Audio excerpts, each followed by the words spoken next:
मेरे YouTube channel पे। दोस्तों आज हम इस वीडियो में पढ़ने वाले हैं यूपी ट्रिपल एससी पेट 15 अक्टूबर के लिए जो इम्पोर्टेंट प्रश्न होने वाला है, जिसमें दोस्तों बहुत छोटे छोटे प्रश्न ऐसे होते हैं मैथमेटिक्स के, रीजनिंग के, जिसको दोस्तों हमें लगता है कि हम इसको सॉल्व कर लेंगे, लेकिन दोस्तों जैसे ही एग्जाम में हम बैठते हैं प्रॉब्लम वहाँ से क्रिएट होता है। दोस्तों हम उसका फार्मूला भूल जाते हैं या दोस्तों उसका लगाने का मेथड भूल जाते हैं और उसे लेंदी बना देते हैं और लास्ट में उसको हम स्किप करके चले जाते हैं। तो हम इस वीडियो में बात करेंगे उन छोटे छोटे प्रश्नों को जो दोस्तों बाकी सभी एग्जामों जैसे एसएससी, रेलवे, बैंकिंग आज सभी एग्जामों में पूछे जाते हैं, लेकिन दोस्तों यह यूपी ट्रिपल एससी पेट के लिए बहुत इंपॉर्टेंट होने वाला है। क्योंकि दोस्तों फर्स्ट ईयर में हमने भी इसको जो जब 12th में था तो हमने भी इसका एक बार एग्जाम दिया था और इसमें दोस्तों हमने ट्रिपल एससी में 64% मार्क्स को एग्जीट किया था। तो इसको दोस्तों हम एक बार सॉल्व करेंगे और इसमें जो इम्पोर्टेंट प्रश्न है उसको दोस्तों हम इसमें सॉल्व करने की कोशिश करते हैं और देखते हैं कि इसका जो सीरीज होता है वो कैसा रहता है। तो चलिए वीडियो को स्टार्ट करते हैं। तो यहाँ पे हमने जो प्रश्न पहले लिया, इस प्रश्न को एक बार देखते हैं। तो यहाँ पे दोस्तों जो हमारा प्रश्न होने वाला है वो बिल्कुल छोटे लेवल से होगा। तो यहाँ पे जो हमारा पहला प्रश्न इसमें पूछा गया है कि दो अंकों की कुल कितनी संख्याएं हो सकती हैं। तो दोस्तों हमसे पूछा गया कि दो अंकों की कुल कितनी संख्याएं हो सकती हैं, तो हमें यह बताना है कि दो अंकों की कुल कितनी संख्याएं होंगी। तो सबसे पहले दोस्तों हम बात करें कि दो अंकों की कुल संख्याएं होती कितनी हैं।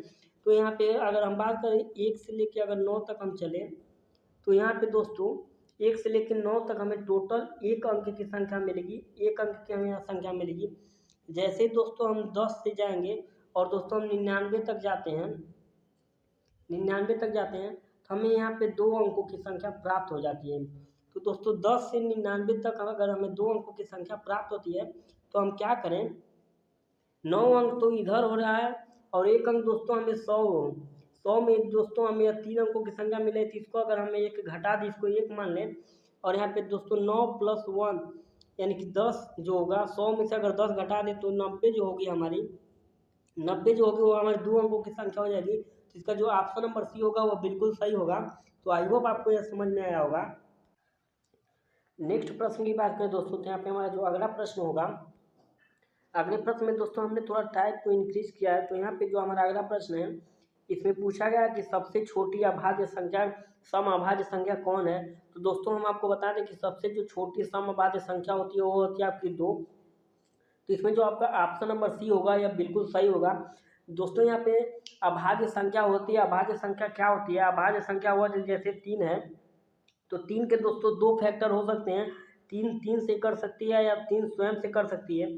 उसी प्रकार दोस्तों अगर हम बात करें 5 की, तो 5 भी हमारी एक अभाज्य संख्या होती है, क्योंकि 5 के एक फैक्टर हैं और यहीं पे अगर हम बात करें तो इसके एक से भी एक कट जाती है।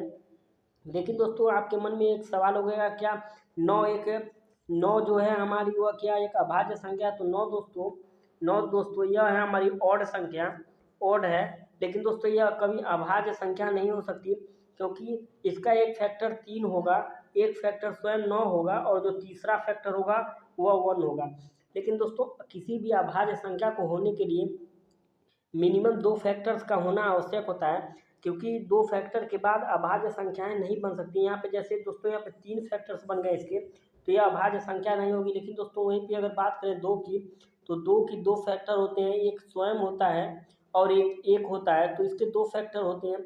इस वजह से दोस्तों यह एक अभाज्य संख्या में हमारी आ जाती है। तो चलिए नेक्स्ट प्रश्न में चलते हैं।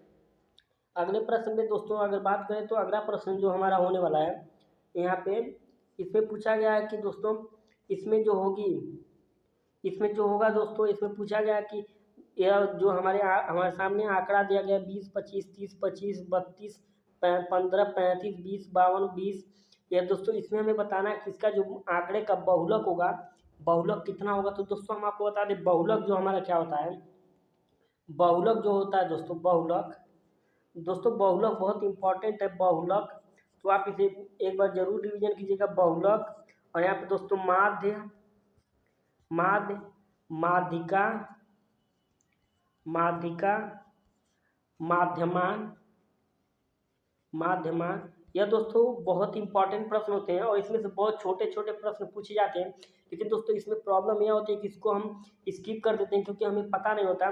तो चलिए बात करते हैं कि बहुलक किसे कहते हैं। तो बहुलक दोस्तों हमारा होता है बहुलक, बहुलक जो हमारा होता है वह होता है अधिकतम संख्या, अंकों की पुनरावृत्ति यानी अधिकतम जो संख्या होगी वही हमारी जो बहुलक हो जाएगी। तो यहाँ पे इस प्रश्न की अगर बात करें तो इसमें सबसे अधिक बार कौन सी संख्या रिपीट हुई है? 20।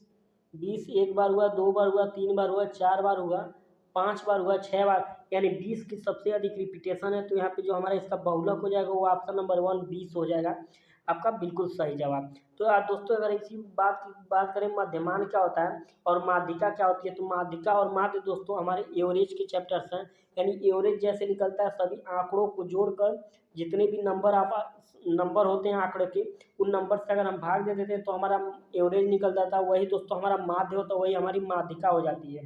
तो अगले प्रश्न की बात करें तो अगला प्रश्न दोस्तों जो हमारा होने वाला है वह दोस्तों हमारा चौथा प्रश्न। इसमें पूछा गया है किसी पद का आंकड़ा इस प्रकार है तो आंकड़े का औसत तथा बहुलक बता दीजिए। इसमें हमें दोस्तों आंकड़े का औसत और बहुलक इसमें हमें बताना है। तो इसके लिए दोस्तों हम क्या करें, इन सभी आंकड़ों को जोड़ें। इन सभी को जोड़ने के बाद दोस्तों हम क्या करें, इसको डिवाइड कर दें। तो इसको जोड़ते हैं एक बार कि कितने हो जाते हैं। तो यहाँ पे जोड़ने के बाद दोस्तों पता चलता है, तो इसको जो इसका औसत निकालने के लिए दोस्तों हम क्या करेंगे, औसत निकालने के लिए इसमें हमें जोड़ना होता है। तो हम यहाँ पे जोड़ते हैं तो यहाँ पे 20 और 30 50, 50 और 20 90, 50 20 70, 70 या 90, 90 142, 142 और दोस्तों 100, 174, 174 और यहाँ पे 25 और 50 150 यानी 200, 224, 224 और इसको दोस्तों जोड़े तो यहाँ पे हमारा आ गया 200 यहाँ पे 24 हो गए। अब दोस्तों अगर 224 हमारे यहाँ पे कंप्लीट हो चुके हैं तो हम इसको दोस्तों अब ऐड करते हैं। तो ऐड करने के बाद दोस्तों हमारा इतना आ गया। अब इसमें दोस्तों अगर हमें निकालना हो कि इसका दोस्तों यहाँ पे लगता है हमने कैलकुलेशन थोड़ा इसमें मिस्टेक किया, तो इसको एक बार और कैलकुलेट कर लेते हैं। यहाँ पे दोस्तों जो इसका ऐड होगा वो थोड़ा मिस्टेक हो गया, तो ऐड को दोस्तों यहाँ पे एक बार और ऐड करते हैं। तो यहाँ पे क्या होगा, यहाँ पे दोस्तों हमारा क्या होगा, इसमें होगा अगर ऐड करें यहाँ पे 20, यह हो गया 50, 50 या 70, यह हो गया दोस्तों 90, 90 और यह दोस्तों हो गए 50 यानी कि 140, 140 और इसको जोड़े तो दोस्तों 172, 172, 172 और दोस्तों इसमें जोड़े तो 260, 260, 260 दोस्तों यहाँ पे हो गए 260 और 209, 209 और 50 यानी 259, 59 या दोस्तों हो गए 59, उसका दोस्तों 64 या 74 यानी कि 274 दोस्तों हमारे ऐड करने पे आ गए। अब नंबर ऑफ संख्या दोस्तों हमें एवरेज निकालना है। एवरेज नंबर हम संख्या देखेंगे तो कितने संख्याएं हैं, 2 3 4 5 6 7 8 9 10 यानी 10 संख्याएं हैं। तो दोस्तों इसका जो औसत हो गया वो कितना हो गया, 27.4 इसका इसका औसत हो गया। और इसमें दोस्तों माध्यम इसका जो क्या बोलते हैं, जो इसमें दोस्तों बहुलक पूछा है तो बहुलक के लिए क्या हो जाएगा, बहुलक के लिए इसमें हमारा जो दोस्तों हो जाएगा वो हो जाएगा, इसमें संख्या का जो रिपीटेशन है वो कितनी बार हुई है। तो यहाँ पे 25 दोस्तों 2 बार रिपीट हुआ है और 20 यहाँ पे दोस्तों 3 बार रिपीट हुआ, तो इसका बहुलक जो हो जाएगा 20 हो जाएगा। और इसका जो ये एवरेज हो जाएगा वो दोस्तों 27.4 हो जाएगा। तो यहाँ पे दोस्तों सभी ऑप्शन में यहाँ पे लगभग हमें इसका बहुलक दे दिया है, यानी कि इसमें 20 सभी में लमसम दे दिया है, तो इसका बहुलक जो होगा 20 होगा। लेकिन दोस्तों यहाँ पे एवरेज में थोड़ा मिस्टेक हुआ है, यहाँ पे 27.4 होना चाहिए था, तो इसमें स्किप दिया है आंसर, तो इसको हम टिक नहीं करेंगे क्योंकि दोस्तों हमारा एवरेज जो होगा वो 27.4 होगा। अब अगले प्रश्न में चलें तो अगला प्रश्न दोस्तों जो हमारा यहाँ पे होने वाला है, यह दोस्तों हमारा 5वां प्रश्न होने वाला है। तो इसको हम एक बार देखते हैं। यहाँ पे जो पूछा गया है, इसमें जो पूछा गया वो दोस्तों है, इसमें पूछा गया कि एक किसी नियत स्थान से पूर्व दिशा की ओर 10 मीटर जाता है, फिर वह उत्तर दिशा की ओर 15 मीटर जाता है। दोस्तों अगर हम पता करें कि इसमें हमारा जो पूर्व पश्चिम उत्तर दक्षिण क्या होता है, तो इस साइड दोस्तों जो होता है हमारा इस साइड होता है हमारा पूर्व और इस साइड हमारा होता है पश्चिम, ऊपर उत्तर होता है और नीचे दक्षिण होता है। इस प्रकार से हमारे दोस्तों दिशा होते हैं। तो दोस्तों इसमें पूछा गया है कि ए जो है किसी नियत स्थान से 10 मीटर पूर्व जाता है, यानी कि 10 मीटर या दोस्तों हमें पूर्व की ओर दिखा दे कि 10 मीटर पूर्व जाता है। फिर क्या कर रहा है कि फिर वह उत्तर दिशा की ओर 15 मीटर जाता है, यानी उत्तर दिशा की ओर दोस्तों ये 15 मीटर गया। तो अब पूछ रहा है कि वह अपने नियत स्थान से कितनी दूरी पे है। तो नियत दोस्तों स्थान यही होगा, यहाँ से यहाँ तक की हम दूरी निकाल लें तो यहाँ पे दोस्तों हमारा आंसर आ जाएगा। यहाँ पे दोस्तों यह हमें पता चलता है कि यह हमारा जो होता है यह कोण होता है। तो हम इसको पाइथागोरस प्रमेय से अगर सॉल्व करें, पाइथागोरस प्रमेय से, तो यहाँ पे 15 का स्क्वायर दोस्तों हमारा हो जाएगा कितना, 225, और यहाँ पे 10 का स्क्वायर करें तो दोस्तों यहाँ पे 100 हो जाएगा।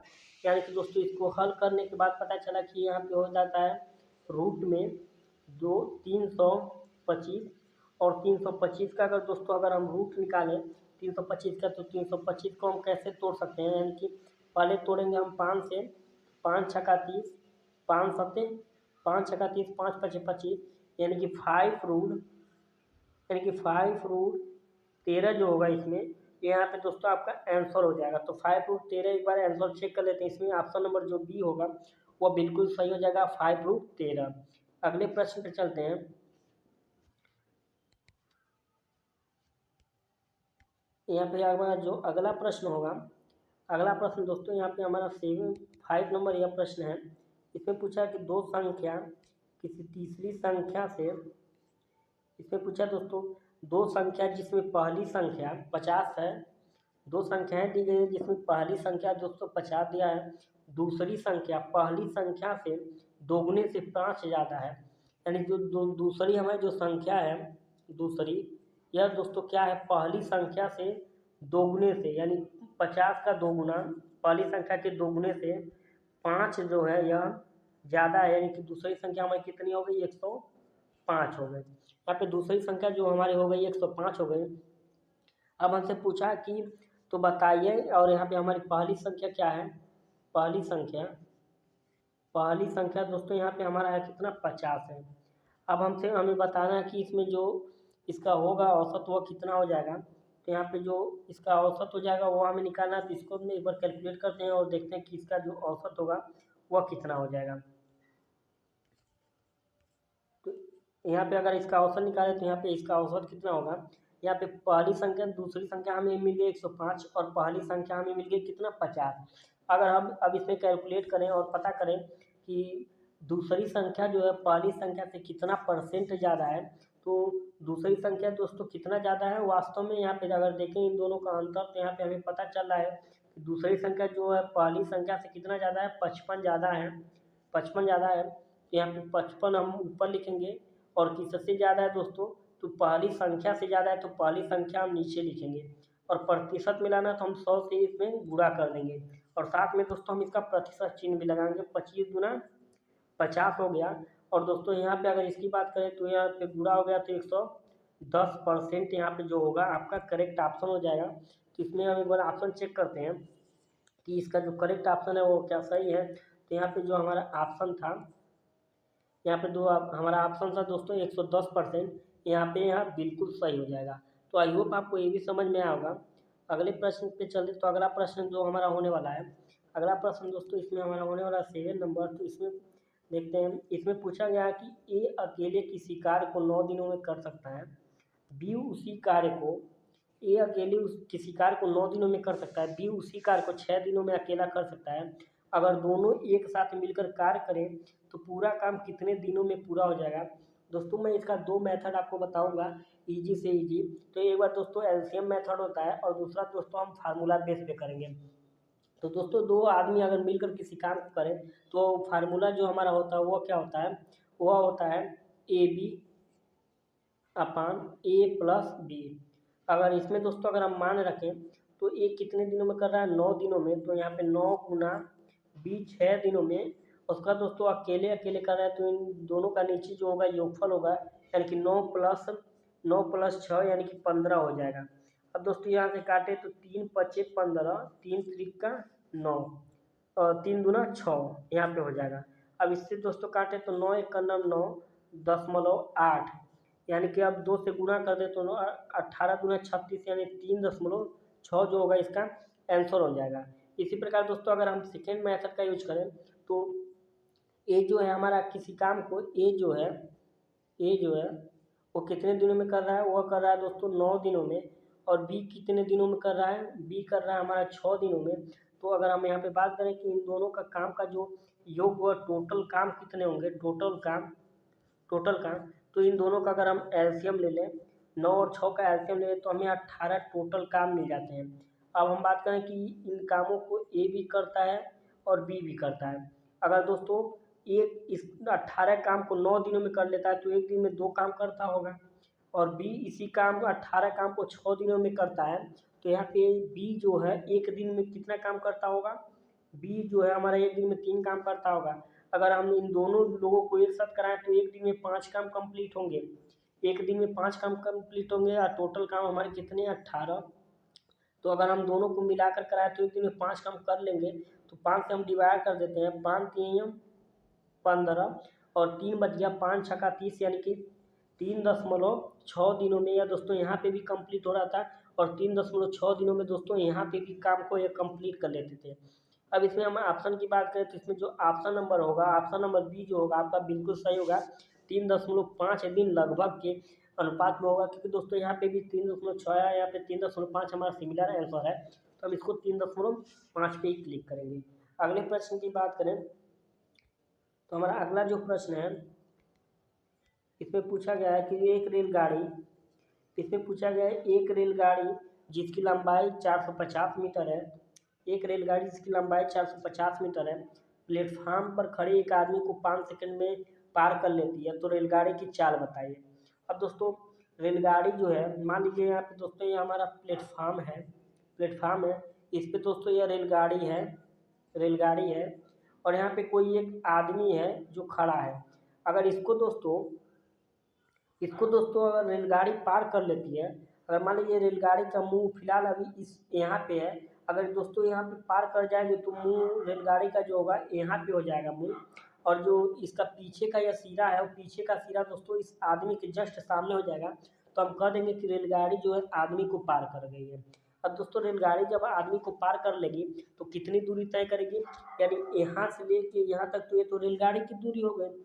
और जब यहाँ से लेके यहाँ तक रेलगाड़ी आएगी तभी तो पार करेगी आदमी को। रेलगाड़ी जब पार करेगी तो अपने सेम दूरी को पार करेगी। तो यहाँ पे हमसे पूछा कि रेलगाड़ी की चाल क्या होगी, तो यहाँ पे रेलगाड़ी की जो लंबाई दी है 450 दे दी गई है और कितने सेकंड में पार कर जाती है, यह कर जाती है 5 सेकंड में। तो 5 सेकंड में कर जाती है दोस्तों। तो हम यहाँ से निकालें कैसे, हमें तो आंसर लाना है किलोमीटर प्रति घंटे में। तो यहाँ 500 मीटर दिया है, तो मीटर को दोस्तों अगर हम किलोमीटर में कन्वर्ट करें तो किलोमीटर में कन्वर्ट करना दोस्तों हार्ड पड़ जाएगा। लेकिन दोस्तों अगर जो मिनट सेकेंड में दिया है, सेकेंड को अगर हम घंटे में कन्वर्ट करें तो हमारा घंटे में कन्वर्ट होने के लिए क्या होगा, तो घंटे में कन्वर्ट करने के लिए दोस्तों यहाँ पे जो हमारे ऑप्शन होंगे, अगर इन सभी को अगर हम कन्वर्ट करें, जैसे यहाँ पे दोस्तों अगर हम 5 से इसको डिवाइड कर देते हैं, 5 को इसको डिवाइड कर दें तो 5 से दोस्तों 9 5 45, 9 5 45 दोस्तों यानी 90 किलोमीटर पर आवर की स्पीड से यानी रेलगाड़ी चलेगी। लेकिन दोस्तों यहाँ पे हमें 5 घंटे न देकर यहाँ पे दोस्तों मिनट में दिया, तो इसको दोस्तों हम कन्वर्ट नहीं करेंगे, क्योंकि दोस्तों हमें यह जो हमारा आया है, यह जो हमारा 90 आया है, 90 यह दोस्तों आया मीटर पर सेकेंड में आया। अब मीटर पर सेकेंड में आया, इसको अगर हमें किलोमीटर में कन्वर्ट करना हो तो किलोमीटर में कन्वर्ट करने के लिए दोस्तों हम क्या करते हैं, यानी कि जो 90 है इसको अगर किलोमीटर में कन्वर्ट करें तो हमें दोस्तों कितने से गुणा करना होता है, 18/5 से। 18/5 से गुणा करते हैं तो इसके अगर काटे तो 18 आ जाएगा, और 18 में 18 का गुणा करें तो यहाँ पे कितना आ जाएगा, 18 में अगर दोस्तों 18 से अगर हम गुणा करें तो कितना आएगा, 18 64 को 4 8 8 और 14 144 और 18 और ऐड किए, 18 और ऐड किए तो यहाँ पे दोस्तों यहाँ पे हो गया 4, यहाँ पे हो गया 2, यहाँ पे हो गया 3, यानी कि 320 किलोमीटर पर आवर की स्पीड से दोस्तों जो हमारी रेलगाड़ी होगी चलेगी। तो यहाँ पे कोई ऑप्शन नहीं दिया है तो इसको भी हम स्किप करेंगे, इसमें ऑप्शन जो है रॉन्ग फिट किया गया। तो अगले प्रश्न में चलें, तो हमारा अगला प्रश्न दोस्तों यहाँ पे जो होने वाला है यह दोस्तों है इसमें अलजेब्रा को लेकर। तो इसमें पूछा है x प्लस 1/x बराबर 3, तो x माइनस 1/x का मान कितना होगा। तो दोस्तों अगर हमें प्लस में यहाँ पे वैल्यू दी गई है, प्लस में हमें यहाँ पे वैल्यू दी गई है, तो अगर हमें इसको नेगेटिव वैल्यू लाना है, यहाँ पे नेगेटिव वैल्यू लाना है इसको दोस्तों लाने के लिए हम क्या करते हैं, ये यहाँ पे जो प्लस में वैल्यू दी गई है इसका करते हैं वर्ग, यानी कि वर्ग करेंगे तो यहाँ पे क्या होगा, अगर वर्ग इस संख्या का करें, अगर इस संख्या का दोस्तों यहाँ पर अगर वर्ग हम अगर करना चाहें तो कितना हो जाएगा, तो वर्ग करते हैं तो यहाँ पे 3 का करेंगे वर्ग। और दोस्तों अगर हमें माइनस में वैल्यू लाना है तो हम 4 घटा देते हैं, तो यहाँ पे दोस्तों 9 में से अब 5 जाएगा तो कितना हो जाएगा, 9 में से 4 जाएगा कितना हो जाएगा, √5 हो जाएगा। तो यहाँ पे आपका जो करेक्ट ऑप्शन हो जाएगा ऑप्शन नंबर डी, √5 जो होगा इसमें सही हो जाएगा। अगले प्रश्न पे चलें, तो अगला प्रश्न जो है हमारा, अगला प्रश्न ये भी दोस्तों अलजेब्रा से लेके है। तो इसमें पूछा गया कि a + b x + 1/x = 3, तो x³ - 1/x³ का जो मान होगा वो कितना होगा। तो हमें दोस्तों वैल्यू लाना है माइनस में, तो हम इसको पहले माइनस में कन्वर्ट करते हैं इस फंक्शन को। तो यहाँ पर अगर इसको माइनस में कन्वर्ट करें तो कितना हो जाएगा, माइनस में कन्वर्ट करेंगे तो यहाँ पे √9 - 4, यानी कि यहाँ पे दोस्तों √5 जो होगा इसका माइनस में हो जाएगा। अब हमें क्यूब मिलाना है, तो क्यूब मिलाते हैं तो हम क्या करते हैं, 5 ये जो रूट दिया है इसका कर देते हैं क्यूब। और यहाँ पे दोस्तों अगर माइनस दिया रहता है, अगर यहाँ पे माइनस दिया रहता है, यहाँ पे जो फंक्शन दिया है यहाँ पे माइनस दिया रहता है, तो हम उसके लिए क्या करते थे, उसके लिए हम यहाँ पे क्या करते थे, यहाँ पे अगर माइनस दिया रहता है, जैसे यहाँ पे दोस्तों दिया है हमारा माइनस, यहाँ पे दिया है हमारा माइनस, तो माइनस दिया रहता है तो हम क्या करेंगे, इसमें माइनस के लिए हम क्या करेंगे, यहाँ पे माइनस को यहाँ पे हम करते हैं प्लस में कन्वर्ट, और प्लस में कन्वर्ट करने के बाद दोस्तों यह जो √5 है इसमें हम दोस्तों 3 से करते हैं मल्टीप्लाई, √5 में 3 से करते हैं मल्टीप्लाई, फिर दोस्तों इसको हम सॉल्व करके घटा देते हैं। तो यहाँ पर अगर इसको सॉल्व करें तो ये आ जाएगा 5√5 प्लस, यहाँ पे दोस्तों 5√5 है यहाँ, तो यहाँ पे दोस्तों हमारे यहाँ जो था वो 5√5 था, और प्लस में यहाँ 3√5। अगर इन दोनों को ऐड करें तो यह कितना हो जाएगा, 8√5, यानी ऑप्शन नंबर जो सी है वो बिल्कुल सही हो जाएगा। अगले प्रश्न में चले, तो अगला प्रश्न जो हमारा होने वाला है, अगला प्रश्न इसमें पूछा है कि 50 आदमी 5 दिन में ₹1 कमाते हैं, तो 10 आदमी 15,000 रुपये 15 दिनों में कमा सकते हैं, तो यक्स का जो मान होगा वह कितना होगा।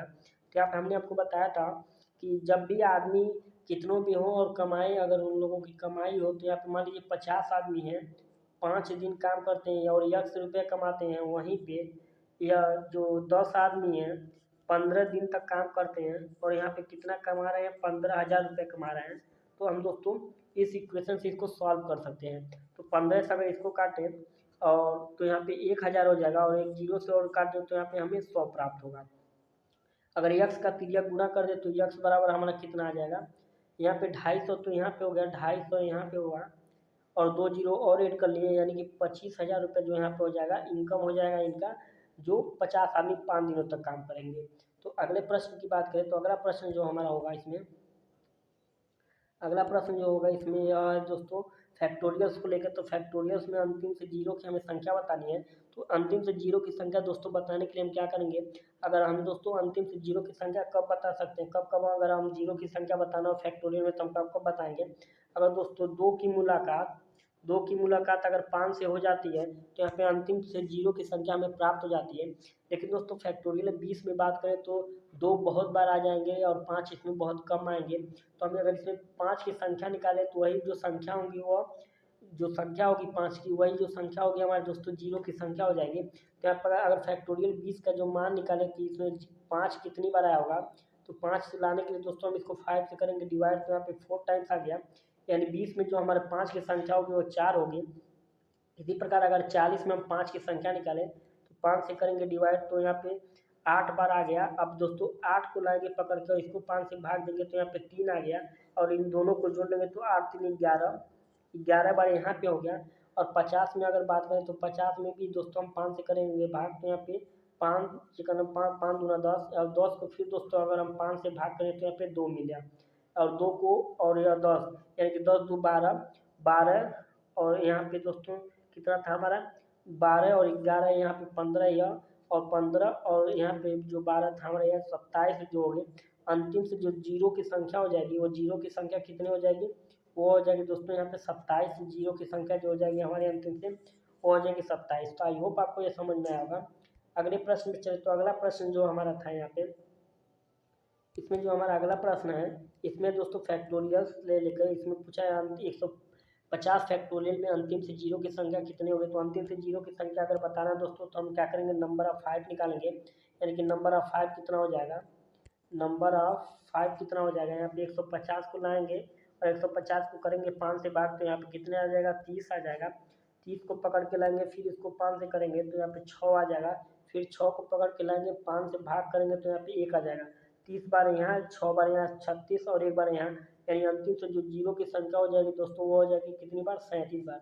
तो आई होप दोस्तों आपको वीडियो पसंद आई होगी। अगर वीडियो पसंद आए तो चैनल को सब्सक्राइब कर लीजिएगा, वीडियो को लाइक कर लीजिएगा, अपने दोस्तों में से शेयर कर लीजिएगा। तो धन्यवाद दोस्तों।